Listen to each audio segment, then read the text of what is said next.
আমরা সব ক্লাস শুরুতে দুরূদ আর ইসতিগফার পড়ে নিই।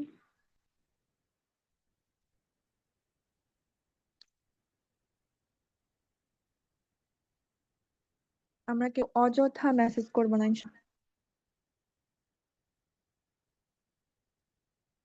প্রথমেই আমি সূরা নূরের ৩৫ নম্বর আয়াত দিয়ে শুরু করতেছি। আল্লাহ আসমান সমূহ ও জমিন সহ জমিনের নূর।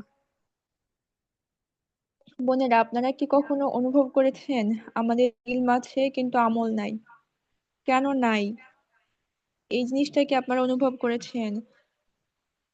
বা আমাদের ইলম আছে কিন্তু আমল নাই, এবং সবকিছু আছে কিন্তু শান্তি নাই। আবার একটা সময় কি হয়, আমরা দোয়া করি কিন্তু হৃদয় বদলায় না।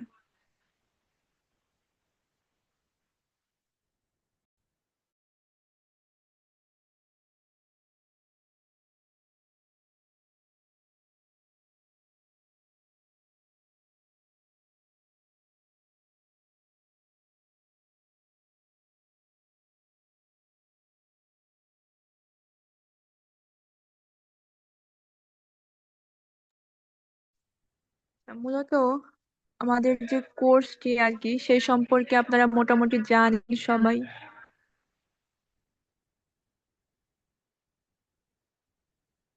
যে আমরা কি নিয়ে আলোচনা করব বা কি নিয়ে প্রথমত আমি যে বিষয়টি নিয়ে আলোচনা করবো সেটা হচ্ছে বাস্তব জীবন বা বাস্তব জীবন সমস্যা। আচ্ছা স্যার, আমি আপনাদের থেকে 5 মিনিট সময় নিচ্ছি। 2 মিনিট একটু আপনারা ওয়েট করেন।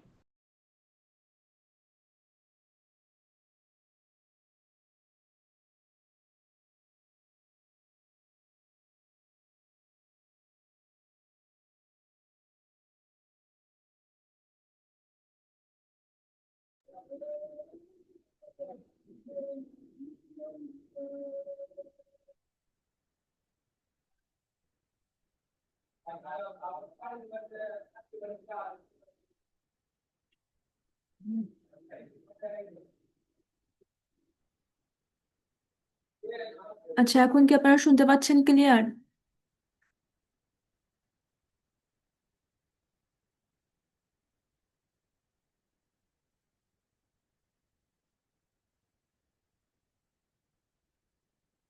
আচ্ছা, যদি না শুনতে পান বা সাউন্ডের কোনো সমস্যা হয় অবশ্যই জানাবেন। আর আমার জন্য সহজ করুন। তো আমি যে বিষয়টা বলছিলাম, আমরা কি বিষয় আলোচনা করতেছি, যে আমাদের মূলত সবার একটা অনুভব করার বা অনুভূতি করার মন আছে, জীবন আছে। ঠিক তেমনই ভাবে আমাদের ইলম আছে কিন্তু আমল নাই। এবং একটা সময় দেখা যায় আমাদের জীবনে সবকিছু আছে, মানে উম সবকিছু বলতে সবকিছু, দুনিয়াতে একটা মানুষের যা যা প্রয়োজন সবকিছু আছে, কারোর বা কোনো কমতি বা কারো টুকটাক আছে এরকম, কিন্তু এক সময় দেখা যায় দিন শেষে শান্তি নেই। অথবা আমরা দোয়া করি কিন্তু হৃদয়ই বদলায় না। কেন এই সমস্যাগুলো কেন বা কেন হয়, এটা নিয়েই মূলত আমাদের বাস্তব জীবনের সমস্যাগুলো। তো বাস্তব জীবনের সমস্যাগুলো কি কি? 1 নম্বর হচ্ছে আমরা আল্লাহর প্রিয় বান্দা হতে চাই। এটা কে না চাই? এটা আমরা এখানে যারা আছি প্রত্যেকে অবশ্য চায় না যে আমরা আল্লাহর প্রিয় বান্দা হবে। এখানে প্রায় 40+ বোনেরা আছেন, সবাই আমরা চাই যে কি আমরা আল্লাহর প্রিয় বান্দা হতে চাই। এবং 2 নম্বর বিষয়টা হচ্ছে ভালো সন্তান অথবা ভালো মেয়ে আর কি, যেহেতু আমরা বোনেরা আছি, তো আমি বলি যে আমরা কি ভালো সন্তান বা মেয়ে হতে চাই। এবং 3 নম্বর যে সমস্যাটা আমাদের, সেটা হচ্ছে কি আমরা ভালো স্ত্রী হতে চাই। 4 নম্বরটা হচ্ছে ভালো মা হতে চাই। এবং 5 নম্বর যেটা, সেটা হচ্ছে আমরা ভালো প্রতিবেশী বলেন, একজন ভালো বন্ধু বলেন, ভালো বোন বলেন, এটা হতে চাই। কিন্তু দিন শেষে কি আমরা পারি হতে? কেন পারি না? এই যে কেন পারি না, এই বিষয়টা খুঁজে বের করার জন্যই আমাদের আজকে বসা বোনেরা। কেন পারি না, কেন পারতেছি না, আমরা কেন আল্লাহর প্রিয় বান্দা হতে পারতেছি না, কেন একজন ভালো সন্তান ভালো মেয়ে হতে পারতেছি না, কেন ভালো স্ত্রী ভালো মা ভালো কোনো সঙ্গী পাচ্ছি না, কেন পাচ্ছি না, আমাদের কেন এই সমস্যাগুলো? প্রত্যেকের আমি, যদি এখানে 100% বোনেরা থাকেন, তার মধ্যে আমি বলবো 99% বোনেদেরই সম্ভবত এই একই সমস্যা। কেন পারতেছি না আমরা, অথচ আমরা ভালো হতে চাই। চাই না কি? আমরা সবাই কিন্তু চাই। তো সূরা নূরের আবার আমি আয়াতটা বলতেছি আপনাদেরকে। সূরা নূরের 35 নম্বর আয়াত, আল্লাহ বলেন যে আল্লাহ আসমান সমূহ ও জমিনের নূর। ঠিক সেইভাবে যদি এই আয়াতের সঙ্গে সাদৃশ্য করে আমরা একটা কথা বলি যে আমরা যে মহিষী নারীদের নিয়ে আলোচনা করব, তো এই যে মহিষী নারীরা আলোচনা করব, তারা নিজের আলো ছিল না, তাদেরকে নিজের কোনো আলো ছিল? নূর তো একমাত্র আল্লাহর, বা আলো একমাত্র আল্লাহর। তাহলে তাহলে তাদের তো কোনো আলো ছিল না, এবং আমাদের কি কোনো আলো আছে? আমাদেরও কোনো আলো নাই। তারা নিজেরা আলো ছিল না, বরং তারা নিজেদের হৃদয়কে আল্লাহর নূরের জন্য খুলে দিয়েছিলেন। বুঝতে পেরেছেন আপনারা বোনেরা? আপনারা বোঝার চেষ্টা করবেন, যদি না বুঝতে পারেন আবার বলবেন। কি ছিলেন মহাশিলারা, কেমন ছিলেন? তারা তাদের নিজের কোনো আলো ছিল না, কোনো নূর ছিল না, কিন্তু তারা কি করেছেন? তারা নিজেরা নিজেরা নিজেদের হৃদয়কে আল্লাহর নূরের জন্য খুলে দিয়েছেন। আর যে হৃদয় আল্লাহর নূর প্রবেশ করে, সেই হৃদয় অন্যদের পথ দেখায়। এটা কি আপনারা মানেন? এটা আপনারা মানেন না মানেন, এটাই সত্য যে হৃদয় আল্লাহর নূর প্রবেশ করে। হয়তো আমার মধ্যে, আপনার মধ্যে, আরো বোনেদের মধ্যে আল্লাহর নূর প্রবেশ করেছে। এই যে নূর যে প্রবেশ করেছে, বা নূর প্রবেশ যদি করে, তখনই কি হবে? আপনি অন্যকে পথ দেখাতে পারবেন, যদি আপনার ভিতর নূর থাকে, আলো থাকে। তো আমি সবসময় একটা কথা বলি, বা আমি নিজে মনে করি, আমি যখন থেকে মোটামুটি ইলম অর্জন বলেন বা পড়াশোনা করতে শুরু করেছি, তখন থেকে চেষ্টা করি কি, নিজেকে সেইভাবে গড়ে তোলার জন্য যেন আমাকে দেখে কেউ শেখে, বা আমাকে যেন, আমাকে দেখে কেউ যেন ইসলামকে শিখতে চাই। এইভাবে নিজেকে গড়ে তোলা, তাহলে আপনি সফল। কেউ যদি এক সময় দেখেন হচ্ছে সাহাবীরা বা মহিষী নারীদের কথা বলেন, তারা কি করতেন? তারা হচ্ছে নিজেকে এমন ভাবে গড়তেন, তাদের দেখে ইসলাম গ্রহণ করতো মানুষ, এবং তাদের দেখে ঈমান আনতো। কিন্তু আজকে আমাদের এমন অবস্থা যে আমাদের দেখে কেমন জানি, মানে ইসলাম থেকে দূরে সরে যায় মানুষ, ইসলামকে ভয় পায় মানুষ। কেন এটা হয়? কেন আমাদের এই সমস্যাগুলো আমাদের বের করা কি উচিত নয়? আমাদের তো নিজেকে সেইভাবে গড়ে তোলা উচিত যেন আমাকে দেখে কেউ শেখে, আমাকে দেখে কেউ যেন বলে আমি তোমার মতো হতে চাই, বা আমি তোমার মতো দিনের দাওয়াত দিতে চাই, আমি তোমার মতো দিনকে আঁকড়ে ধরে রাখতে চাই, আমাকে শেখাও আল্লাহকে কিভাবে ভালোবাসবো, কিভাবে আয়েশা রাদিয়াল্লাহু আনহার মতো হব। এমন কি মনে হয় না আমাদের প্রত্যেকের? যদি মনে না হয়, তবে এটা আমাদের মনে হওয়া অবশ্যই উচিত। তাহলে আমরা কি বললাম? আমি আবারও বলতেছি যে যে হৃদয় আল্লাহর নূর প্রবেশ করে, সে হৃদয় অন্যদের পথ দেখায়। যদি আপনার হৃদয়ে নূর প্রবেশ না করে, আপনি কখনোই অন্যদের পথ দেখাতে পারবেন না। আমরা সবাই জানি আমাদের হচ্ছে ক্লাসের মোট 10 জন মহিষী নারীদের নিয়ে ক্লাস শুরু, মূলত ক্লাস কি আর কি। তো আজকে মোটামুটি আমি ক্লাস সম্পর্কে বলতেছি। 10 জন এর জীবনী পরিপূর্ণভাবে আপনাদেরকে বলা হবে, যে 10 জন মহিষী আহ, নারীরা, তাদের জন্ম, তাদের মৃত্যু, তাদের হচ্ছে জীবন এবং জীবনের বাস্তবতা, এবং সেখান থেকে কিভাবে আমরা শিক্ষা অর্জন করব, এবং সেভাবে সেটা কিভাবে আমাদের জীবনে বাস্তবায়ন করব। এটা নিয়েই মূল আমাদের আলোচনা। এবং আমার আপনার সমস্যাগুলো কেন সমাধান হচ্ছে না, সেই নিয়ে আমরা আলোচনা করব। তো প্রথমে আসি আমরা খাদিজা রাদিয়াল্লাহু আনহা, যিনি প্রথম ইসলাম গ্রহণ করেছিলেন, আমরা সবাই জানি। এবং একটা কথা চিন্তা করেন, খাদিজা রাদিয়াল্লাহু আনহা, যিনি এমন একজন নারী ছিলেন, তাকে স্বয়ং আল্লাহ সুবহান আল্লাহ তাআলা সালাম দিয়েছেন। সুবহান আল্লাহ। আচ্ছা বোনেরা, আপনার কি মনে হয় না যে আল্লাহ আমাকে সালাম দিন? আপনারা কি জানেন এই কাহিনী সম্পর্কে? যখন খাদিজা রাদিয়াল্লাহু আনহা রাসূল সাল্লাল্লাহু আলাইহি ওয়াসাল্লামের জন্য খাবার নিয়ে যাচ্ছিলেন, বা রাসূলের সঙ্গে দেখা করতে যাচ্ছিলেন, ঠিক সেই সময় জিব্রাইল আলাইহিস সালাম কি বললেন? যে খাদিজাকে বলো আল্লাহর পক্ষ থেকে তোমাকে সালাম পাঠানো হয়েছে। সুফান আল্লাহ। তিনিও তো আমাদের মতোই নারী ছিলেন, তাই না? তাহলে তিনি কি এমন করতেন যে স্বয়ং রব, স্বয়ং আল্লাহ তাকে সালাম দিয়েছেন? ভাই, আপনার কি মনে হয় না, আমার কি মনে হয় না এরকম উচিত যে আল্লাহ আমাকে সালাম দিন, বা আমি নিজেকে সেইভাবে গড়বো? আচ্ছা বোনেরা, কাদের কাদের এরকম মনে হয় আপনি একটু বলেন তো। আমি আপনাদের সঙ্গে কিন্তু এঙ্গেজ থাকবো, মানে আমি কথা বলবো আপনাদের সঙ্গে, আপনারা মেসেজ করবেন আমি যখন বলবো তখন, যে আপনারা বলেন আপনারা কারা, কার মনে হয় যে আল্লাহ আমাকে নিজে সালাম দিক, আমি সেইভাবে নিজেকে করতে চাই, বা সেইভাবে নিজেকে করবো।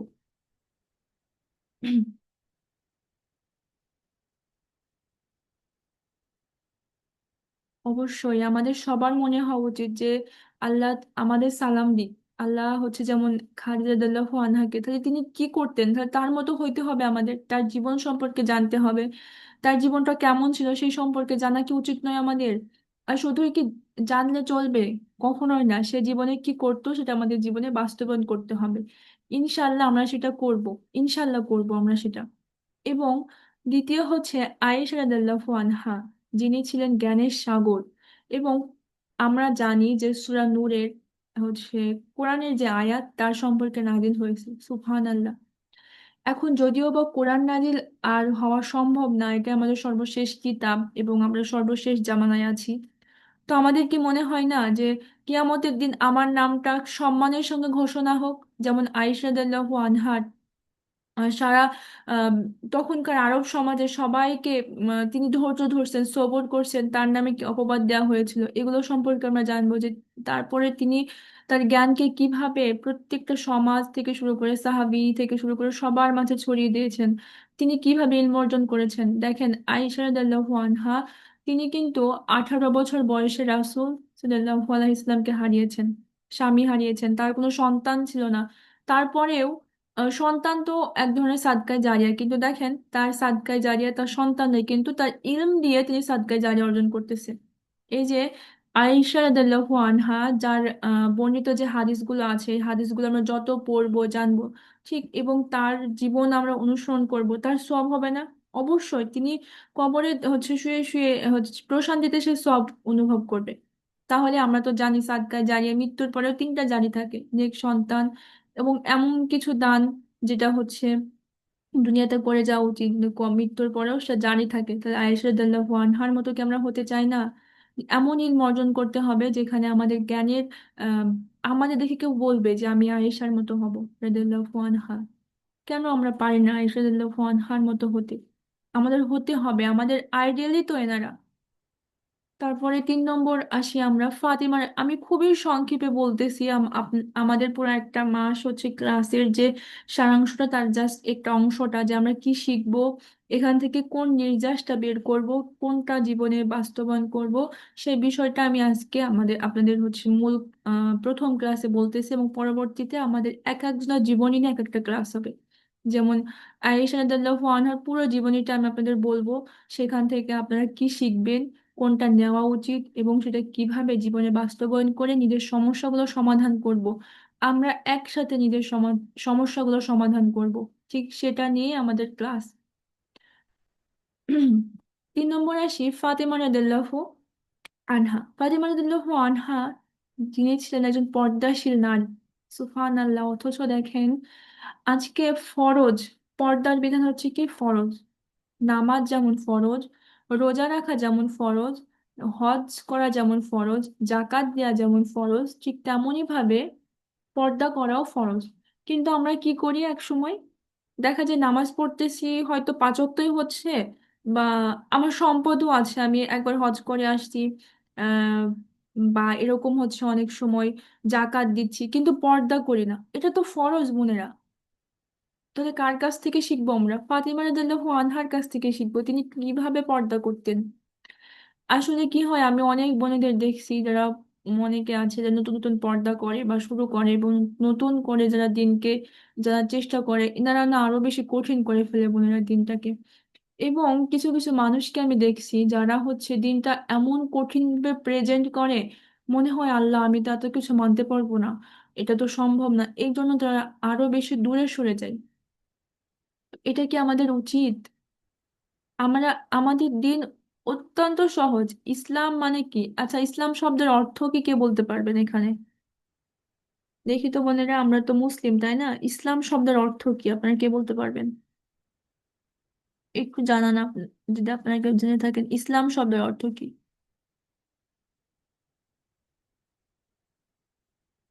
আচ্ছা, অধিকাংশ বোনেরা লিখছেন শান্তি। আসলে আপনারা ভুলটা জানেন, ইসলাম শব্দের অর্থ শান্তি না। প্রত্যেকটা ধর্মে অশান্তি আছে। আজকে কি আপনি শান্তিতে আছেন?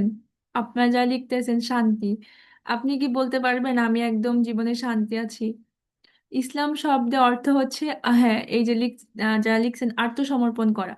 ইসলাম শব্দের অর্থ হচ্ছে কি, মানে নিজেকে সঁপে দেয়া, কার কাছে? নিজের রবের কাছে নিজেকে সঁপে দেয়া, এটাই হচ্ছে ইসলাম। আপনারা জেনে রাখেন আজকে যে ইসলাম শব্দের অর্থ শান্তি নয় বোনেরা। আমাদেরকে হচ্ছে আমাদের যা জেনারেল লাইনে পড়ছি, আমাদের মাঝে মাঝে বইয়েও আমাদের এমন ভাবে শিক্ষা ব্যবস্থা করা হয়েছে এবং এমন ভাবে রিপ্রেজেন্ট করা হয়েছে, আমাদের অনেক কিছু ভুল শেখানো হয়েছে দেখবেন। একদম ক্লাস 6 থেকে বা এরকম থেকে আমাদের ইসলাম শিক্ষার যে বইটা ছিল এখানে লেখা আছে ইসলাম শব্দের অর্থ শান্তি। এটা ভুল। ইসলাম শব্দের অর্থ আত্মসমর্পণ করা, মানে নিজেকে সঁপে দেয়া। কার কাছে সঁপে দিব? নিজের রবের কাছে, আমার রবের কাছে নিজেকে সঁপে দেয়া, এটাই হচ্ছে ইসলাম। এটাই হচ্ছে ইসলাম, নিজেকে সঁপে দেয় হচ্ছে ইসলাম। তাহলে আপনারা বুঝতে পারছেন, আত্মসমর্পণ করব আমরা, এটাই হচ্ছে ইসলাম। হুম। এবার আসি তাহলে কি, ফাতেমা রাদিয়াল্লাহু আনহা তিনি যেমন পর্দাশীল ছিলেন, তিনি ছিলেন প্রিয় কন্যা। কার কন্যা ছিলেন? রাসূল সাল্লাল্লাহু আলাইহি ওয়াসাল্লাম, যার ছিলেন প্রিয় কন্যা। সুবহানাল্লাহ। তাহলে তার জীবনী থেকে আমরা শিখবো আমরা কিভাবে প্রিয় কন্যা হতে পারি। এবং তিনি একজন ছিলেন উত্তম মা। তার সন্তানকে হাসান হুসাইন, তার জীবনী থেকে আমরা শিখব সন্তান কিভাবে উত্তম ভাবে প্রতিপালন করা যায় এবং সন্তানকে কিভাবে আমরা উত্তম ভাবে গড়তে পারি, সন্তানকে কিভাবে ম্যানেজমেন্ট করে নিজের জন্য সময় বের করতে পারি, নিজের জন্য সবটা করতে পারি। এবং সন্তান প্রতিপালন করতেছি, প্লাস তাকে শেখাবো দিন কি, ইসলাম কি। এই যে দেখেন বলেন, আপনারা অনেকেই জানতেন ইসলাম অর্থ শান্তি। অবশ্যই আমরা ভুল জানবো, আমরা জানবো না, কিন্তু আমরা শিখবো। আমরা সবকিছু জানবো এটা কখনোই হবে না, কিন্তু কি শেখার আগ্রহ থাকতে হবে। অবশ্যই সেই আগ্রহ থাকলে পারে আমরা সঠিকটা শিখতে পারবো। এই যে হয়তো আপনার সন্তানকেও শেখাবেন ইসলাম অর্থ কি বাবা শান্তি, তাহলে কি আমাদের আমরা সন্তানও তো শিখবে। তাহলে কি আমাদের কি ইলম অর্জন করা প্রয়োজন না? আমার তো মনে হয় একজন পিতার থেকে একজন মাতার বেশি ইসলামের ইলম অর্জন করা প্রয়োজন, কারণ একটা সন্তান তার মার কাছে বেশিক্ষণ সময় থাকে। অথচ দেখেন, বলে মেয়েদের পড়াশোনা কি। এই যে আমি যে আমাদের যেটা ফ্রি ক্লাস ছিল, ডেমো ক্লাস, ওখানে আমরা অনেক সময় আমি বলছিলাম যে আমাদের শেখানো হয় কি রান্না করা শেখো, ধৈর্য ধরো, সবর করো। অবশ্যই সবর করব, রান্না শিখবো, সহ্য করো, এগুলো শেখানো হয়। কিন্তু কখনো শেখা হয় না কি নফসকে কিভাবে নিয়ন্ত্রণ করব, কিভাবে আল্লাহর প্রিয় হব, কিভাবে সব ম্যানেজমেন্ট করব এবং কিভাবে নিজের যত্ন নিব। কখনো কি শেখানো হয় আপনাকে নিজের সবকিছু মেনটেন করে দিনে 1টা ঘন্টা নিজের জন্য বের করব? কেউ কি আপনাকে বলে? কেন বলে না? এমন মনে হয় না সারাদিন তো আমি এত ক্লান্ত? হচ্ছে আপনার হাজবেন্ডও তো এক সময় আসে, এসে মনে বলে যে আমি ক্লান্ত, আমি একটু বিশ্রাম নিই। তা আপনিও তো একটা মানুষ, আপনারও তো হওয়া উচিত এরকম, তাই না? যে আমিও তো ক্লান্ত সারাদিন, আমারও তো বিশ্রাম, নিজের জন্য সময় বের করা, এটা কিভাবে ম্যানেজমেন্ট করবেন এটাই আমরা শিখবো। তো ফাতেমা রাদিয়াল্লাহু আনহা নিজের সন্তানদেরকে, হাসান হুসাইনকে কিভাবে উত্তম ভাবে লালন পালন করেছে সেটা শিখবো আমরা। এবং তিনি ছিলেন একজন উত্তম স্ত্রী। এরকম এরকম না যে তার স্বামীর সঙ্গে কখনো অভিমান হয়নি, মনোমালিন্য হয়নি, এটা হবে। স্বামী স্ত্রী মানে আমি তো বলি এমন এক প্রাণী যে যাদের তাদের ঝামেলা হবে না এটা হচ্ছে অস্বাভাবিক। তবে কি সবর করতে হবে, সবর করতে হবে এবং আল্লাহর জন্য ছাড় দিতে হবে, তাহলেই শান্তি। স্বামী স্ত্রী ঝামেলাই হবে, কিন্তু দিন শেষে কি একটা প্রশান্তি, মানে ঠিক আছে ঝামেলা, যেমন দুইটা হাঁড়ি পাতিল এক থাকলে কি ঝনঝন করবে, ঠিক স্বামী স্ত্রীর বিষয়টা এরকম। ঝামেলা হবে, একটু মান অভিমান হবে, এটা না হলে তো হচ্ছে আপনার জীবন, এটা তো জান্নাত হয়ে গেল। এটা হবে স্বাভাবিক, কিন্তু এটার পরে এটা নিয়ে কিভাবে সবর করব, আল্লাহর জন্য ছাড় দিব এবং আহ আমি নিজে ভালো থাকবো। শেষ, আপনি যদি ভালো থাকেন তাহলে তাহলে কি হয় বলেন? আপনি একটা প্রশান্তি সংসার, আপনি নিজে ভালো থাকলে কি আপনি আপনার হাজবেন্ডকে ভালো রাখতে পারবেন, আপনার আপনার বেবিদেরকে ভালো রাখতে পারবেন, আপনার সমাজকে আপনি ভালো রাখতে পারবেন, তাই না? এটা আপনি অবশ্যই পারবেন। তারপরে হচ্ছে কি একসময় মনে হয় কি আমরা ক্লান্ত হয়ে গেছি, আমরা পারতেছি না। কেন পারতেছি না? আসলে কি আমাদের পরিবেশ সমাজটা এভাবেই তৈরি, এই জন্য কি আমার মনে হয় এই কোর্সটা, এই ক্লাসগুলো প্রত্যেকটা বোনেদের করা উচিত। মা, শাশুড়ি, বোন, মানে যা, ননদ, সবাই একসাথে বসে শেখা উচিত। আল্লাহ আমাদের তৌফিক দান করুন। তাহলে কি ফাতেমা রাদিয়াল্লাহু আনহা তিনি ছিলেন একজন সবরকারী নারী। তার সংসারে অভাব আসছে, কষ্ট আসছে, তিনি কিন্তু কখনো অভিযোগ করেন নাই। তিনি কষ্ট করছেন, কিন্তু ওইভাবে অভিযোগ করেন নাই তিনি। তার সাথে আলী রাদিয়াল্লাহু আনহুর সাথেও হচ্ছে মোটামুটি রাগ অভিমান হয়েছে, কিন্তু এমন কখনো হয়েছে যে একদম মানে ছন্ন বিচ্ছন্ন হয়ে গেছে, এমনটা কিন্তু কখনো হয় না। একজন নারীও হতে হয় গায়রোদ্বান, একজন পুরুষও হতে হয় গায়রোদ্বান, তাহলে পারেই একটা সংসার শান্তি থাকে। অনেক সময় এরকম হয় আমাদের কন্ট্রোল থাকে না, বা মেজাজ খারাপ হয়ে যায়, এটা স্বাভাবিক, এটা হওয়াটা অস্বাভাবিক কিছু না। যদি স্বাভাবিক না হয় তাহলে আপনি মানুষ হিসেবে অস্বাভাবিক কিরকম। তো এটা শিখতে হবে কিভাবে কন্ট্রোল করব, কিভাবে নিজেকে নিয়ন্ত্রণ করব, এবং দিন শেষে আমি সবসময় বলি কিভাবে নিজেকে উপলব্ধি করব। তারপরে আসি আমরা 4 নম্বরে, মারিয়াম আলাইহিসসালাম।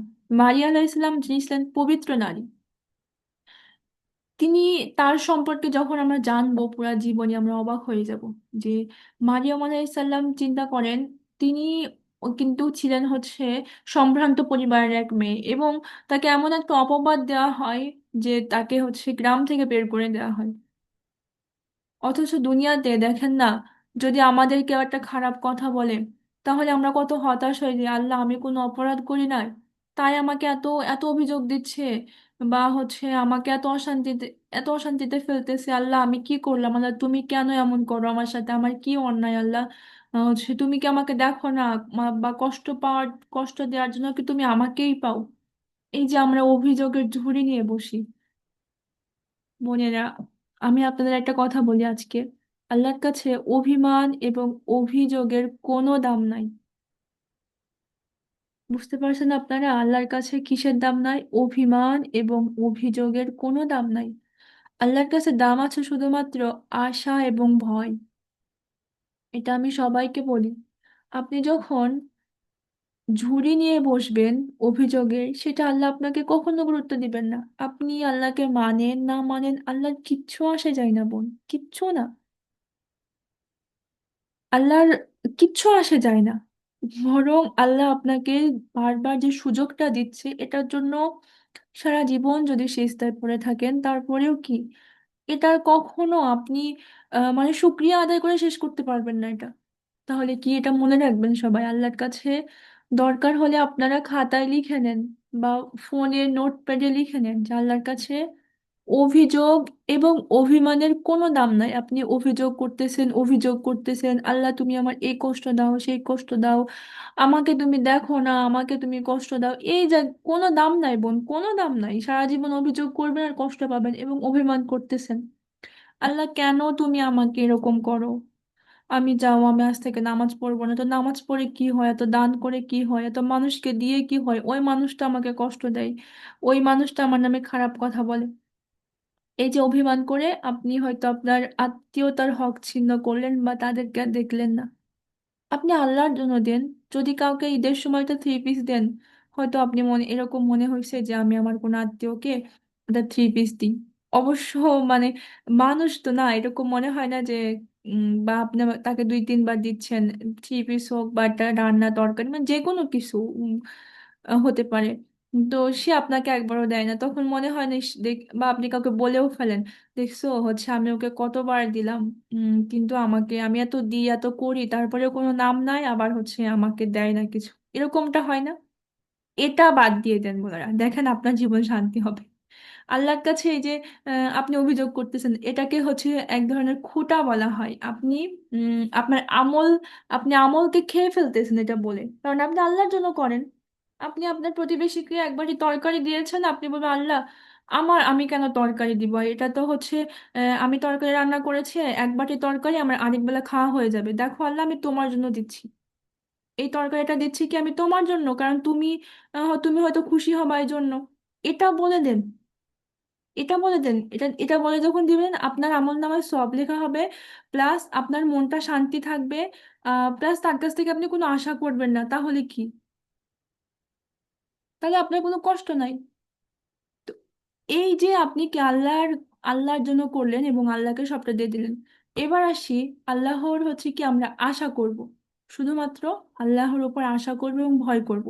আল্লাহর উপর আশা করব কি, আল্লাহর উপর আশা করব হচ্ছে আমি দোয়া করতেছি, এই যে প্রথম যে বিষয়টা আমি বললাম না যে আমরা দোয়া করি কিন্তু কবুল হয় না, বা হচ্ছে এক সময় দোয়া করতে থাকি, দোয়া করি কিন্তু হৃদয় বদলায় না, যেমন হৃদয় সেরকমই থেকে যায়। তো দোয়া কবুল না হলে আমরা হতাশ হয়ে পড়ি, অথচ আল্লাহ বলতেছেন দোয়া কবুল হওয়ার তিনটা ধাপ আছে। একটা বলতেছে যখন তুমি দোয়া করো তখন আমি বলি কুন ফাইয়া কুন, হওয়ার হয়ে যায়।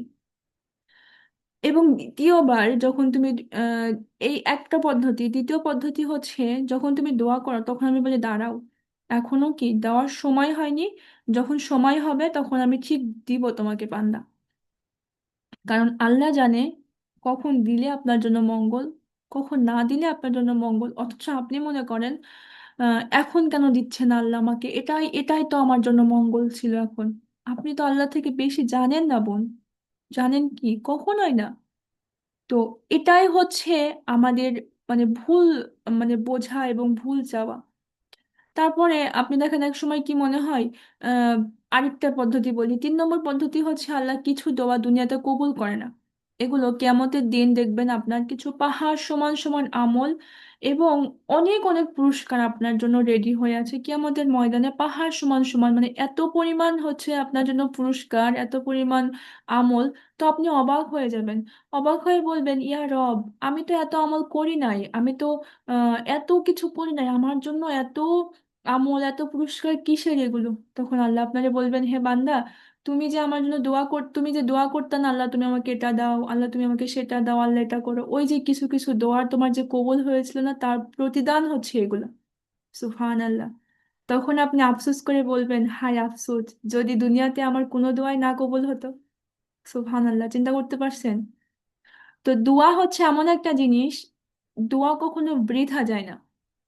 দোয়া কি এই জন্য যদি আপনার একটা বোরখা হয়তো পছন্দ হয়েছে কেনার প্রয়োজন, তখন আল্লাহর কাছে চাইবেন আল্লাহ হচ্ছে আমার এই বোরখাটা না খুব পছন্দ হয়েছে, তো তুমি এটা আমার ব্যবস্থা করে দাও। যদি আপনি না পান, কিয়ামতের দিন আপনার ঠিক পুরস্কারটা রেডি থাকবে বোনেরা।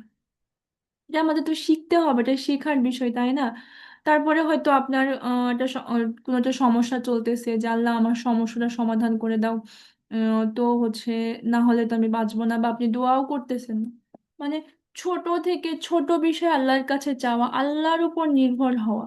তাহলে কি আল্লাহর উপর আমরা, এবং একদম কনফিডেন্স রাখা যে আল্লাহ আমাকে দিবেই। আমি তো যখন দোয়া করি তখন আমি বলি আল্লাহ আমাকে দিবেই, তোমাকে দিতে হবে মানে হবে, তুমি দিবা না কে দিবা? তুমি ছাড়া আমার কে আছে? তুমি ছাড়া তো কেউ নাই আমার। এবং তুমি ছাড়া দেওয়ার ক্ষমতা কারো নাই। তোমাকে তো দিতে হবে আমাকে, তাই না? আল্লাহ তুমি দিবা, তুমি বলো কোন ফায়া কোন হয়ে যায়, তাহলে তুমি বলো না হও, তাহলে তো হয়ে যাবে।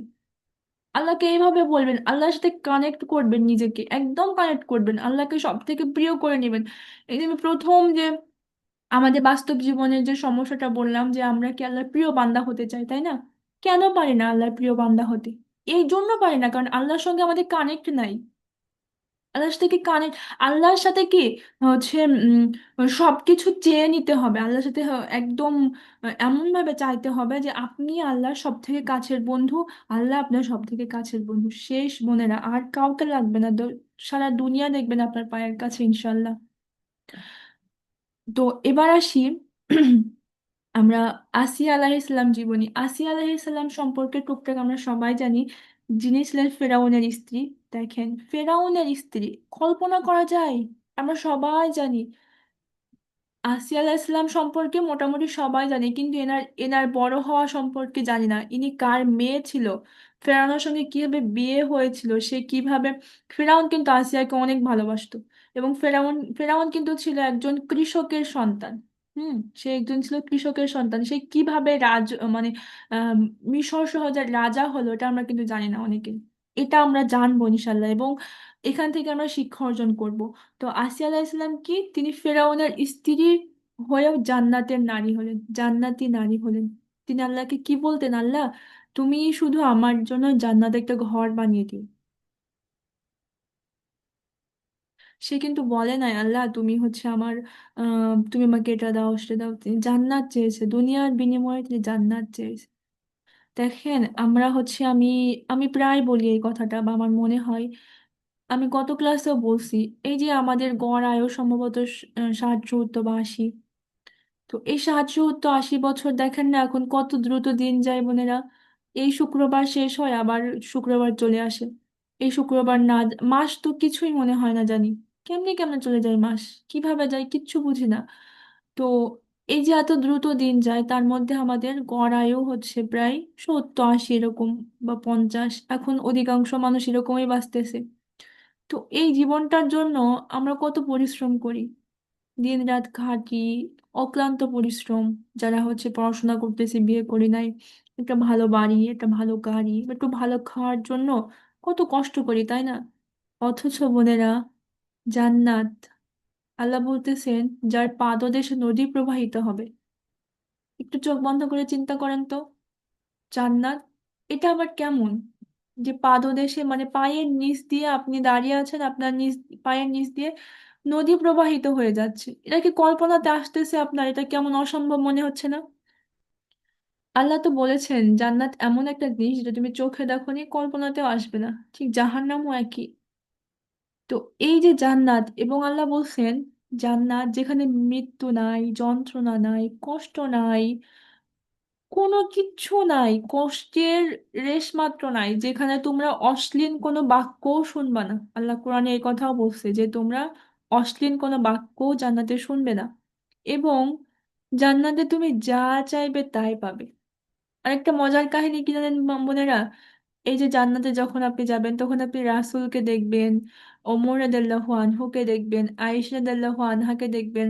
তারা আপনার প্রতিবেশী হবে। সুবহান আল্লাহ, চিন্তা করতে পারছেন? একটু চিন্তা করেন তো। রাসূল সাল্লাল্লাহু আলাইহি সাল্লাম যিনি আপনাকে স্বয়ং ডাকবে, ডেকে বলবে, হ্যাঁ আমার আপনার নাম ধরে ডাকবে, ডেকে বলবে আচ্ছা তুমি বলো তো, এই ফিতনাময় দুনিয়ায় তুমি কিভাবে নিজের ঈমানকে টিকিয়ে রাখছিলা, বা তুমি কিভাবে কিভাবে জান্নাতে আসলা, তুমি বলো তো। তখন আপনার কেমন লাগবে বোন, বলেন তো? যখন রাসূল সাল্লাল্লাহু আলাইহি সাল্লাম যখন আপনাকে ডেকে এই কথা জিজ্ঞেস করবে, এই অনুভূতিটা কেমন হবে আমাদের তখন? এটা কি কল্পনা করা যায় অনুভূতিটা? আপনি গল্প করতেছেন আম্মাজান খাদিজা রাদিয়াল্লাহু আনহার সঙ্গে, যিনি আপনার প্রতিবেশী, তিনি আপনাকে দাওয়াত করেছেন জান্নাতে। হ্যাঁ, সুবহান আল্লাহ। এত সুন্দর একটা জীবন আর থুই আমরা কিসের পিছনে ছুটি বোনেরা? কিসের জন্য কষ্ট করি বলেন তো? আমরা আমরা অনেক বোকা না? আমাদের জন্য তো আফসোস।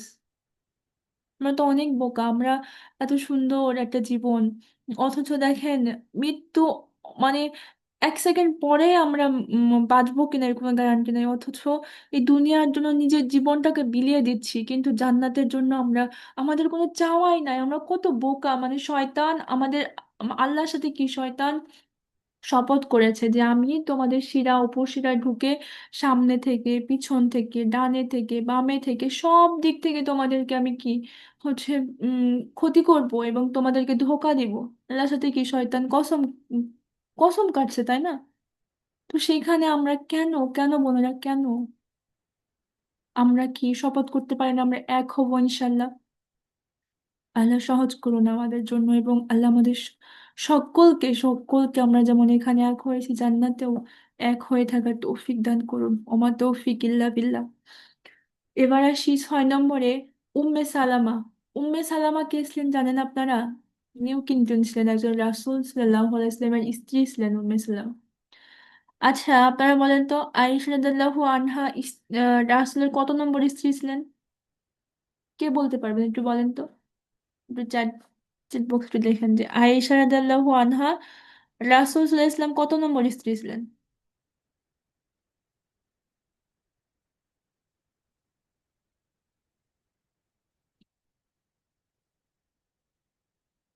যারা জানেন একটু লিখবেন।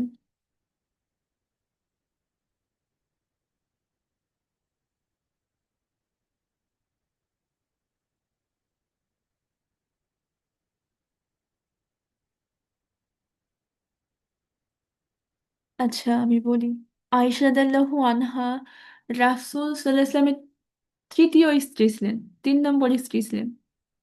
দেখেন আমাদের সিরাত, সিরাত অনেক গুরুত্বপূর্ণ একটা জিনিস। সিরাতের উপর অধ্যয়ন করা, বুঝছেন? সিরাত আমাদের পড়তে হবে, সিরাত না পড়লে আমরা জানবো না। আয়েশা রাদিয়াল্লাহু আনহা ছোট বলতে আসলেন, ছিলেন হচ্ছে বয়সে ছোট, কিন্তু স্ত্রী ছিলেন তৃতীয় স্ত্রী ছিলেন, মানে 3 নম্বর স্ত্রী ছিলেন রাসূলের, আয়েশা রাদিয়াল্লাহু আনহা। এটা আমরা অনেকেই জানি না, অনেকে মনে করি শেষ স্ত্রী বা হচ্ছে দ্বিতীয় স্ত্রী, কিন্তু আহ মূল বা সত্যটা হচ্ছে তিনি ছিলেন তৃতীয় স্ত্রী। এই ছোট ছোট ইনফরমেশন গুলো এজ এ মুসলিম হিসাবে আমাদের জানতে হবে বোনেরা। তো উম্মে সালামাও ছিলেন রাসূল সাল্লাল্লাহু আলাইহি ওয়াসাল্লাম স্ত্রী। এই উম্মে সালামা তিনি অত্যন্ত বুদ্ধিমতী ছিলেন এবং তিনি এত কষ্ট করেছেন জীবনে। এবং খুব মজার একটা কাহিনী বলি, এই যে উম্মে সালামার জীবন কাহিনী শুনলে আপনারা অনেক বিষয় জানতে পারবেন, এবং তার জীবনের যে ধৈর্য এবং তিনি কিভাবে রাসূলের স্ত্রী হলেন, এটা একটা চমৎকার একটা কাহিনী আছে। এটা আপনারা, এটা আপনাদের জন্য স্পেশাল থাক, ওনার জীবনীতে আপনাদেরকে শোনানো হবে যে উম্মে সালামা কিভাবে রাসূলের স্ত্রী হলেন সাল্লাল্লাহু আলাইহি ওয়াসাল্লাম। তারপরে আসি আমরা 7 নম্বরে সারা আলাইহিস সালাম। সারা আলাইহিস সালাম তিনি ছিলেন কে? ইব্রাহিম আলাইহিস সালামের স্ত্রী। এই সারা আলাইহিস সালাম ছিলেন কিন্তু অত্যন্ত সুন্দরী এক নারী। তিনি ছিলেন যেমন ধৈর্যশীল, ঠিক তেমনই পবিত্র। তার পবিত্রতা এবং তার ধৈর্যশীলতা থেকে শিখবো আমরা নিজেকে কিভাবে পবিত্র রাখা যায়, সর্বাবস্থায় পবিত্র রাখতে পারি আমরা। আমি গত ক্লাসেও বলছি, আবার রিপিট করতেছি কথাটা, জীবনের সবকিছু যদি হারান আপনি এক সময় ফিরে পাবেন। ফিরে পাবেন, এবং জীবনে অনেক যদি মিথ্যা কথা বলেন, গুনাহ করেন, অনেক অন্যায় করেন, হয়তো চুরি করেছেন, কাউকে খুনও করেছেন, এটার কিন্তু মাসুল বা আল্লাহর কাছে ক্ষমা চাইলে পেয়ে যাবেন। কিন্তু বোনেরা, চরিত্র এমন একটা জিনিস, চরিত্র যদি একবার হারিয়ে যায় এটা কিন্তু কখনো ফিরে পাবেন না। আল্লাহ আপনাকে মাফ করে দিবে, আল্লাহ তো হচ্ছে দয়াশীল, অত্যন্ত ক্ষমাশীল, তিনি তিনি আপনাকে মাফ করে দিবেন। এবং আম, এক সময় কি আল্লাহ তো আপনাকে মাফ করবেই, এবং হয়তো যার সাথে আপনি আহ, যাকে ধোঁকা দিয়েছেন বা আপনি যে চরিত্র নষ্ট হয়েছে আপনার, এর জন্য হয়তো আপনার সবাই ভুলে যাবে সবকিছু, কিন্তু আপনার চরিত্র কিন্তু নষ্ট হবে। চরিত্র ঠিক এমন এক জিনিস, একবার হারালে সেটা কখনো ফিরে পাবেন না। এটা কি কোনোভাবেই ফিরে পাওয়া সম্ভব না। এই জন্য কি আমরা নিজের চরিত্রকে এমন ভাবে হেফাজত করব, এমন ভাবে নিজেকে, নিজের চরিত্রকে আগলায় রাখবো যেন চরিত্র কখনো আমাদের নষ্ট না হয়। আমাদের চরিত্রকে আমরা একদম হচ্ছে কি, যেমন রেশমি কাপড় দিয়ে আমরা হচ্ছে হেফাজত করবো, এরকম করে রাখবো আমাদের চরিত্রকে। তারপরে 8 নম্বরে আসি নুসাইবা বিনতে কাব। এই যে নুসাইবা বিনতে কাব থেকে আমরা জানবো যুদ্ধের ময়দানের বীরাঙ্গনা। তিনি যুদ্ধের ময়দানে কিভাবে তার সাহস, তার শক্তিশালীতা, তিনি কিভাবে রাসূল রাসূল তার জন্য দোয়া করেছেন। এই রাসূল এবং বলছে যে হচ্ছে তোমরা নুসাইবা বিনতে কাবের মতো হও, দেখো এই নুসাইবা বিনতে কাব তার সাহসী। আমরা আমরা নারীরা কিভাবে সাহসী হয়ে উঠবো এবং আমাদের কতটুকু সাহসী হওয়ার প্রয়োজন, নুসাইবা বিনতে কাবের জীবনী থেকে আমরা শিখবো ইনশাল্লাহ। তারপরে আসি হচ্ছে 9 নম্বর, সাফিয়া রাদিয়াল্লাহু আনহা। এই সাফিয়া রাদিয়াল্লাহু আনহা তিনি একজন সাহাবী ছিলেন, যিনি ছিলেন অত্যন্ত সাহসী এবং রক্ষণশীল। নুসাইবা বিনতে কাব এবং সাফিয়া রাদিয়াল্লাহু আনহা এনার জীবনে প্রায় কাছাকাছি। তাদের সাহসী সম্পর্কে জেনে আমরা জানবো নিজেদেরকে কতটুকু সাহসী করা প্রয়োজন, কোন ক্ষেত্রে আমরা যুদ্ধ করতে পারবো বা নিজেকে সেভাবে প্রস্তুত করতে পারবো। হয়তো আমার এরকম বোনেরাও আছে আমাদের জীবন প্রায় শেষ প্রান্তে, 50 প্লাস আপ এরকম হতে পারে, আমাদের মেয়েরা আছে, আমাদের নাতিরা আছে, তাদেরকে গড়বো আমরা। তারা আমাদের জন্য সাদকা জারিয়া হবে, বা আমরা প্রতিবেশী এক মেয়েকে গড়বো আমরা। এই যে বললাম না, আলো, নিজের হৃদয়ে যদি আল্লাহর নূর থাকে বা আল্লাহর নূর যদি আমার হৃদয়ে প্রবেশ করে, তাহলে কি আমি সেই হৃদয় দিয়ে অন্যকে পথ দেখাতে পারবো? তো আমার নিজের মধ্যে তো সেই হৃদয়, সেই হৃদয়ের ভিতরে তো আলোকে, সেই নূরকে প্রবেশ করাতে হবে, তাই না বোনেরা? যদি না পারি তাহলে তো সম্ভব না, অন্যকে আমি আলো দেখাবো কিভাবে যদি আমার আলো না থাকে, আমার নূর না থাকে। একটা কথা মনে রাখবেন, ফুলসিরাতে কিন্তু প্রত্যেকের আলো প্রয়োজন। কারণ ফুলসিরাত এমন একটা অন্ধকার জায়গা, এবং আমাদের প্রত্যেককে ফুলসিরাত পার হতে হবে। সর্বকথা হচ্ছে যার কবরের জীবন সহজ তার সব জীবন সহজ। এবং আরেকটা আপনাদের কথা বলে রাখি, এটা মোস্ট ইম্পর্টেন্ট, হক সম্পর্কে। যেমন আপনাদের হচ্ছে, আমরা সবাই জানি মোটামুটি তাই না, যে হচ্ছে কবরে কবর, তারপরে হচ্ছে হিসাব নিকাশ হবে, কিয়ামত হবে, তারপরে তো জান্নাত জাহান্নাম। তো এই যে জান্নাত জাহান্নামে যখন বিচার হয়ে যাবে, কে জান্নাত কে জাহান্নামী সবকিছু, তো কিছু ব্যক্তি জান্নাতের দিকে ছুটে যাবে এবং সে তার জান্নাতের ঘরটা দেখতে পাবে। এবং আল্লাহ বলতেছে দুনিয়াতে ঠিক যেভাবে আমরা আমাদের বাড়ি চিনি না, জান্নাতে যেও আমরা আমাদের জান্নাতের ঘরটা চিনবো এইভাবে, যে এটা এবং মনে হবে এটা তো আমার বাড়ি, আমার খুব পরিচিত জায়গা, এরকম মনে হবে। ঠিক সেইভাবে ওই জান্নাতি ব্যক্তি জান্নাতের দিকে ছুটে যাবে।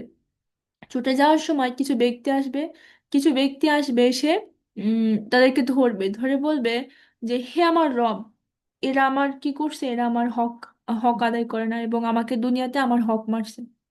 আমার হক না শোধ, যেমন কারোর হয়তো আত্মীয়তার হক আদায় করে নাই, কাউকে কষ্ট দিয়েছে, এমন এমন একটা কথা বলছে, সে হয়তো কষ্ট পাইছে। এই কষ্ট দিয়ে কথা বলাও কিন্তু আপনি তার হক, কারণ আপনার আপনার কোনো হক নাই তাকে কষ্ট দিয়ে কথা বলার। তো সবসময় ক্ষমা চাওয়া, সবসময় ইস্তেগফার করা, আল্লাহ না জানি, আমাদের তো সবসময় ভয়ে থাকা উচিত। আমরা কিসের বলি বোন হচ্ছে আমরা জীবনটাকে আমরা আল্লাহর দিকে থেকে এনজয় করব জীবনটাকে, অথচ আমাদের দেখা যায় আমরা জীবনে বিন্দাস, কোনো কিচ্ছু নাই, আরে খাচ্ছি দাচ্ছি ঘুমাচ্ছি, রান্না করতেছি বা যারা পড়াশোনা করি পড়াশোনা করতেছি, রাত হচ্ছে ঘুমাচ্ছি, আবার সকাল হচ্ছে, আড্ডা দিচ্ছি, শেষ জীবন মানে কি এটা? এরকমই তো হয়ে যাচ্ছে, কেন হচ্ছে এরকম? এটা কি আমাদের বের করা উচিত নয় জীবন থেকে? তো জান্নাতে ঠিক আপনি যখন দেখবেন নিজের ঘরটা চিন্তা করেন, ওই সময় যদি কোনো ব্যক্তি আপনার কাছ থেকে এসে ধরে যে আমার ইয়ে দাও, হচ্ছে আমার হক আদায় না করা পর্যন্ত, তখন বলে তো এখন তো সম্ভব না, আমি কি করে হক আদায় করবো? তখন আল্লাহ বলবে যে তোমার যে আমল নামা আছে না, এগুলো দিয়ে দাও তাকে। তাহলে আমল নামা দিতে দিতে দিতে কি হবে, আপনার আমল নামা শূন্য হয়ে যাবে, তখন আপনাকে আবার জাহান্নামে দিয়ে দিবে আল্লাহ। আস্তাগফিরুল্লাহ। চিন্তা করতেছেন আপনি জান্নাত দেখতে পাবেন, এর থেকে হতভাগা বা এর থেকে কষ্ট কি কিছু আছে আর? যারা জান্নাত দেখে নাই, জাহান্নামী একদম, সেটা একটা ভিন্ন কথা।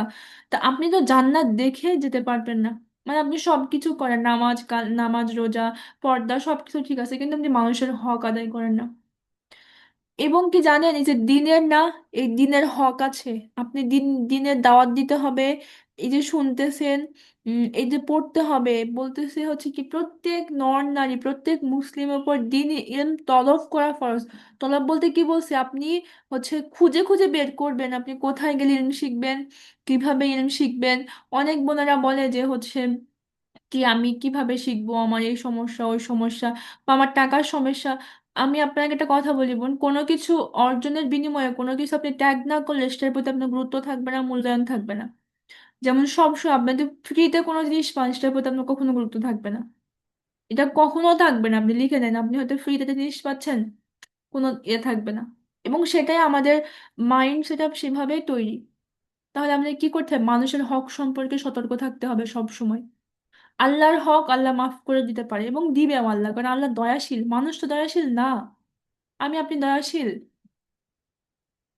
কখনোই না। আমি আপনি দয়াশীল তো না, এই জন্য তাহলে কি করতে হবে, মানুষের হক সম্পর্কে খেয়াল রাখতে হবে।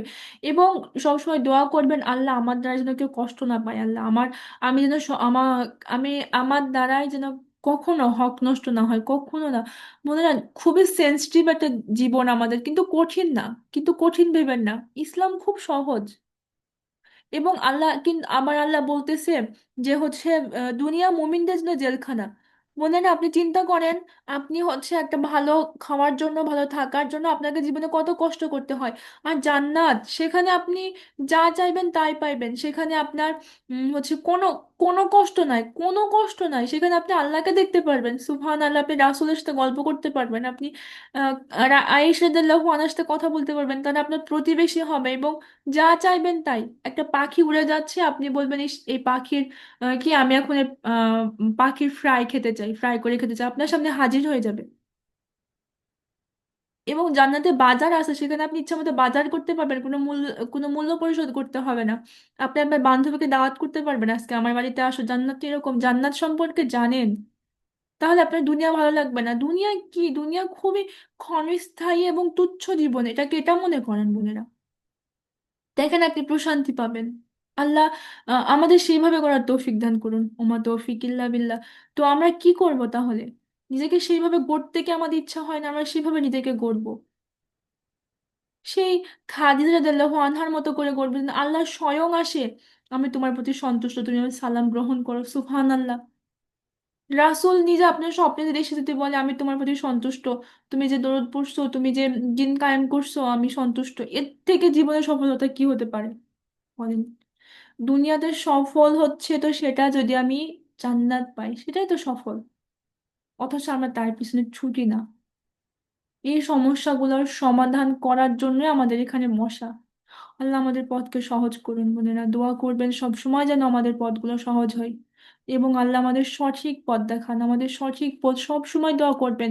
আল্লাহ বলছে, যেমন রাসূলুল্লাহ ইসলাম এক সময় বলতেছে যে বনি ইসরাইল 72 দলে ভাগ হয়েছিল, আমার আমার বান্দারা, আমার হচ্ছে উম্মতরা 73 দলে ভাগ হবে। বুঝতে পারছেন একটা হাদিসে রাসূলুল্লাহ ইসলাম কি বলছেন? বনি ইসরাইল 72 দলে ভাগ হয়েছিল, আমার উম্মতরা 73 দলে ভাগ হবে। তখন সাহাবীরা বলছে, ইয়া রাসূল আল্লাহ, তাহলে কোন দল জান্নাতে যাবে? তখন রাসূল সাল্লাল্লাহু আলাইহি সাল্লাম বলতেছেন যে, যে কোরআন এবং আমার সুন্নাহর উপরে অঠর থাকবে এবং এটাকে যে মেনে চলবে। ব্যাস, আপনি এটা দেখবেন আপনি কোরআন এবং সুন্নাহর উপরে অঠর কিনা, আপনি কোরআন এবং সুন্নাত মানতেছেন কিনা, শেষ।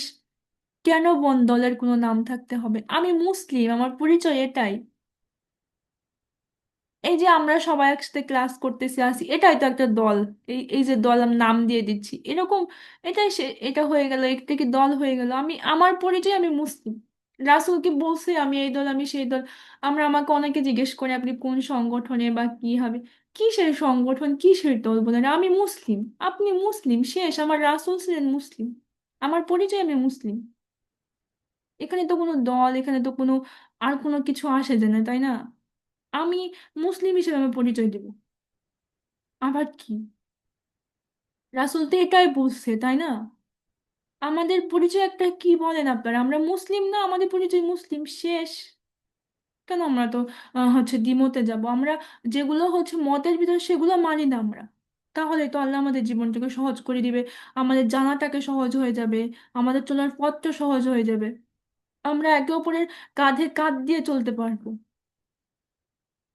আল্লাহ আমাদের তৌফিক দান করুন, ওমা তৌফিক ইল্লা বিল্লাহ।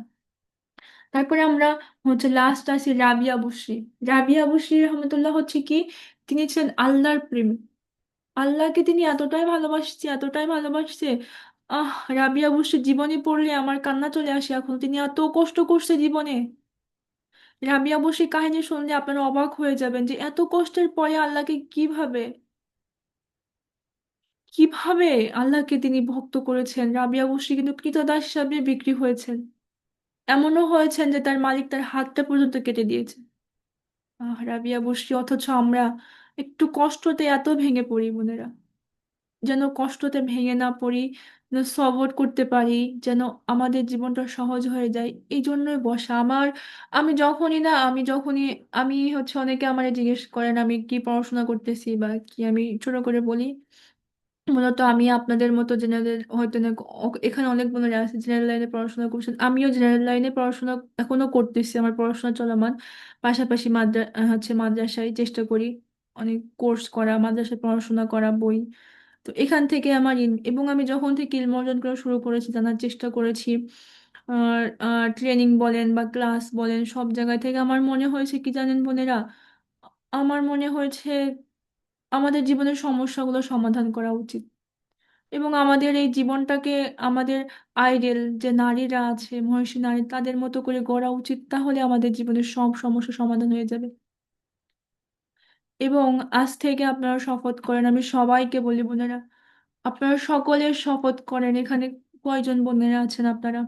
66 জন আছেন, 60+ বোনেরা আছেন। তো 60+ বোনেরা আপনারা শপথ করেন যে আমাদের মূল উদ্দেশ্য হবে আজ থেকে জান্নাত। শপথ করতেছেন তো বোনেরা? কি উদ্দেশ্য হবে? জান্নাত। এবং এই জান্নাত পাওয়ার জন্য যা যা করার প্রয়োজন, যা যা তাই করবো আমরা ইনশাল্লাহ। কি বোনেরা, করবো তো আমরা? যা যাই করার প্রয়োজন আমরা তাই তাই করব। এই যে আপনি জান্নাত পাওয়ার জন্য যা যা করবেন না বোনেরা, দেখবেন আপনি সব পেয়ে যাবেন। ইহকাল পরকাল সবকিছু পেয়ে যাবেন ইনশাল্লাহ, আপনি পাবেন। আপনি লিখে নেন, আপনি জান্নাত পাওয়ার জন্য নিজেকে উৎসর্গ করে দিবেন, দুনিয়া আপনার কাছে এসে উৎসর্গ হয়ে যাবে ইনশাল্লাহ। তাহলে কি আমাদের উদ্দেশ্য একমাত্র জান্নাত, এবং এই জান্নাত পাওয়ার জন্য জীবনে যা যা করার দরকার আমরা তাই তাই করব। এবং এই জান্নাতে আমি চেষ্টা করব, আমার জীবনের পারপাস কি, আমার জীবনের উদ্দেশ্য কি জান্নাতে যাওয়া, এবং যত সম্ভব মানুষকে জান্নাতে নিয়ে যাওয়া। বুঝতে পারছেন আপনারা কি উদ্দেশ্য? আমি তো জানাতে যাবই, এবং চেষ্টা করব যত সম্ভব, আমি টার্গেট রাখবো 1 কোটি, 2 কোটি, এরকম টার্গেট রাখবো। আমার লক্ষ্য হবে বড়। আমার রব কি, আমার হচ্ছে রবের বেহিসাব, আমার রবের কোনো হিসাব নাই।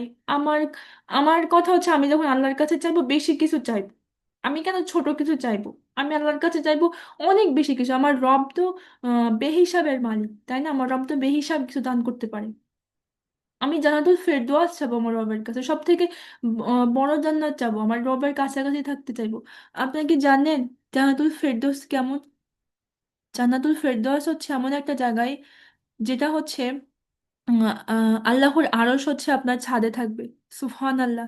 মানে জান্নাতুল ফেরদৌস হচ্ছে আপনি নিচে, মনে করেন এমন এমন ভাবে জান্নাতুল ফেরদৌস তৈরি, জাস্ট একটা বর্ণনা দেওয়া হয়েছে যে নিচতলায় আপনি আর উপরতলায় আল্লাহ।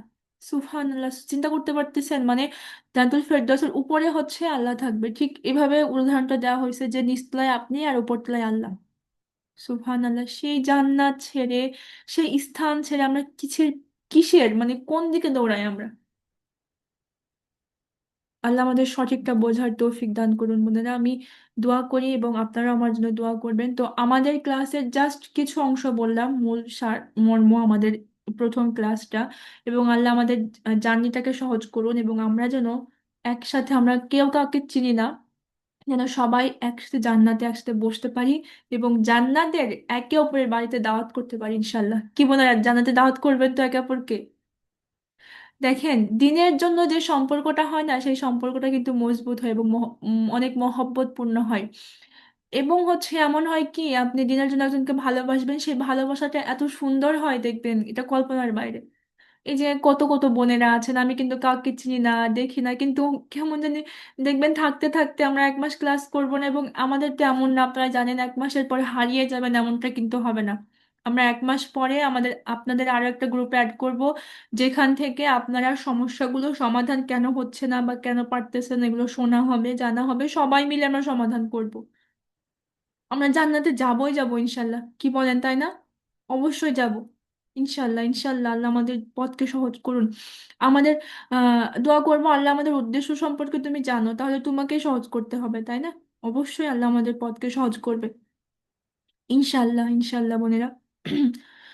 তো আজকে মোটামুটি এই পর্যন্তই ছিল আমাদের ক্লাস, জাস্ট সারমর্মটুকু। আমাদের প্রথম ক্লাস তো, আমাদের এমনিতে ক্লাস তো শনি সোম বুধবার, তো আজকে আপনাদের এক্সট্রা একটা ক্লাস ছিল, 1 নম্বর ক্লাসটা। আজকে যদিও বৃহস্পতিবার, তারপরেও রাখছি, কারণ এক্সট্রা ক্লাস আপনাদের বোঝানোর জন্য যে আমাদের ক্লাসে কি শেখানো হবে এবং কেন ক্লাসটা, এই জন্য।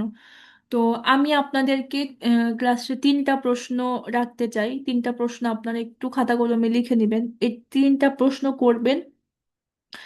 এবং আজকের ক্লাস সম্পর্কে আপনারা হচ্ছে কি কতটুকু শিখলে এটা জানাবেন, অবশ্যই জানাবেন এটা। আমরা হচ্ছে নম্বর দিয়ে দিব, সেই নাম্বারে আপনারা জমা দিবেন। আপনারা একটু লিখে নেন। 3টা প্রশ্ন হচ্ছে, 1 নম্বর প্রশ্ন নিজেকে করবেন এবং খাতায় লিখবেন, লিখে এটা জমা দিবেন। আমরা কিন্তু প্রত্যেক ক্লাসে হোমওয়ার্ক দিব, কারণ দেখেন, আপনার বাচ্চাকে আপনি বলেন হোমওয়ার্ক করো, আপনার বাচ্চা কিন্তু এবার আপনাকে বলবে আমি হোমওয়ার্ক করো। বুঝছি। একটা কথা কি জানেন, নিজে আপনার বাচ্চাকে, যদি আপনার বাচ্চা আপনাকে দেখেন আপনি পড়াশোনা করতেছেন, জানতেছেন, সে আরো বেশি আগ্রহ হবে, কারণ আপনাকে দেখে তো শিখবে আপনার সন্তান। নিজেকে সেইভাবে গড়েন বোনেরা, সে তৌফিক দান করুন। প্রথম 1 নম্বর হচ্ছে, আমি কাকে সবচেয়ে বেশি ভালোবাসি, এটা প্রশ্ন করবেন আজকে রাতে, এবং অনেস্টলি একদম সত্যি কথা লিখবেন। ইনশাল্লাহ আমি গ্রুপে অবশ্যই দিয়ে দিব, এখনো বলে দিচ্ছি যে আপনি কি করবেন, আজকে রাতে প্রত্যেকটা বোন লিখবেন, খাতায় লিখবেন আমি কাকে বেশি ভালোবাসি, উত্তরে লিখবেন যে, মানে একদম অনেস্টলি, একদম অনেস্টলি, কেউ বাপ কেউ মা বা মানে সন্তান, মানে যাকে বেশি ভালোবাসেন অনেস্টলি লিখবেন, কিন্তু বোনেরা সত্যি কথা, আপনাদের মনের কথা কিন্তু আল্লাহ জানে, আমি জানি না। তো একদম অনেস্টলি লিখবেন। 1 নম্বর উত্তর লিখবেন কি আপনারা কাকে ভালোবাসেন, উত্তর দিয়ে লিখবেন। 2 নম্বর প্রশ্ন হচ্ছে, আমার কষ্ট কেন শেষ হয় না, এটা খুঁজে বের করবেন। আর না বের করতে পারলে আমরা আছি ইনশাল্লাহ। কিন্তু আপনি নিজে বের করবেন। সবসময় নিজে আত্মনির্ভরশীল হওয়ার চেষ্টা করবেন। আমার সমস্যাগুলো আছে, সমাধান করার প্রয়োজন, অবশ্যই করব। সমস্যা নিয়ে তো বাঁচবো না, তাই না? এবং দুনিয়াতে কিছু সমস্যা থাকবে যেগুলো সমাধান হবার না, কিন্তু কি আমরা নিজেকে উপলব্ধি করব এবং প্রশান্তিতে বাঁচবো, মানসিক শান্তি পাবো, আল্লাহর সাথে সুসম্পর্ক গড়ে তুলবো। শেষ।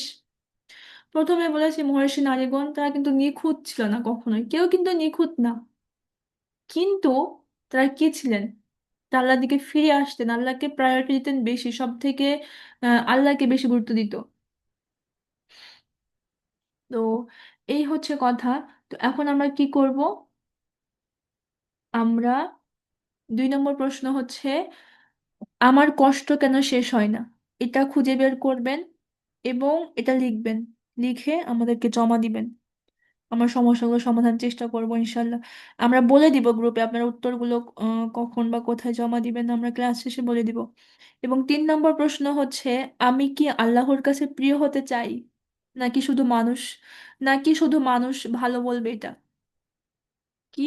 3 নম্বর হচ্ছে, আমি কি আল্লাহর কাছে প্রিয় হতে চাই, নাকি শুধু মানুষ ভালো মানুষ হতে চাই? বুঝতে পারছেন 3 নম্বর প্রশ্নটা? আমি কি আল্লাহর কাছে প্রিয় হতে চাই, নাকি শুধু ভালো মানুষ হতে চাই? নিজেকে প্রশ্ন করবেন এটা এবং উত্তরটা লিখবেন। এই যে যখন আপনি প্রশ্ন করবেন এবং লিখবেন না, এটাই আপনার পরিবর্তন। বুঝতে পারছেন বোনেরা?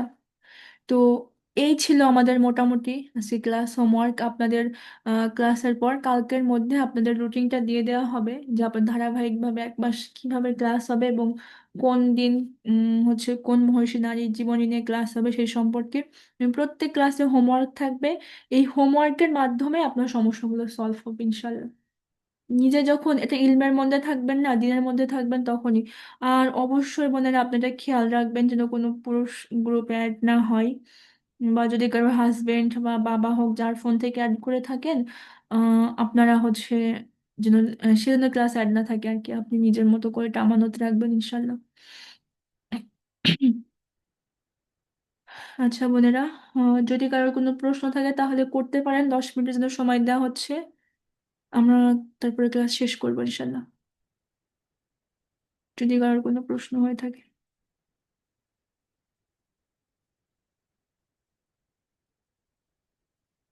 কারোর কোনো প্রশ্ন থাকলে করতে পারেন।